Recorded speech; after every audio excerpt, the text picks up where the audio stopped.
هذه أحكام في قراءة القرآن عن طريق الجوال. أولا، قراءة القرآن من الجوال هل يشترط لها الطهارة؟ الجواب: لا يشترط لقراءة القرآن من الجوال طهارة، فالجوال لا يأخذ حكم المصحف فيجوز لمسه من غير طهارة، أما الذي يحتاج له طهارة هو المصحف الورقي. هل قراءة القرآن في الهاتف أقل ثواب من المصحف؟ لا، ليس أقل ثواب، نفس ثواب القراءة من المصحف الورقي ولا اختلاف بينهم.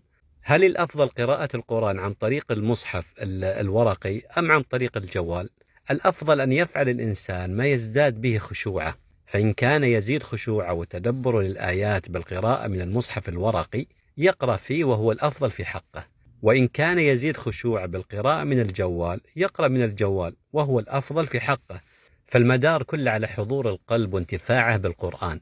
لكن على الشخص إن أراد أن يقرأ من الجوال الأفضل أن يقفل الإشعارات حتى لا تشغله وتصرف عن إتمام القراءة.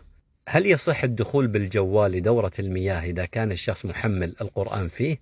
ما دام الجوال مغلق والآيات مخفية في داخل الجهاز ولا تظهر على الشاشة يصح ولا إشكال فيه. ولو قلنا أنه لا يجوز الدخول بالجوال دورة المياه لأنه محمل القرآن فيه، لقلنا أنه لا يجوز للمسلم أن يدخل دورة المياه أصلا، لأن في صدره آيات وسور من القرآن. هل يجوز للحائض أن تقرأ القرآن من الجوال؟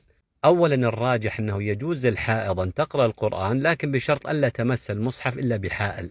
ثانيا، صفحات القرآن التي تظهر على شاشة الجوال هذه لا تأخذ حكم المصحف، فهي مجرد ذبذبات تعرض ثم تزول وليست حروفا ثابتة، فمن مس شاشة الجوال وقد عرض عليها المصحف لا يقال أنه مس المصحف، ولا يترتب على ما فعل ما يترتب على مس المصحف من لزوم الطهارة.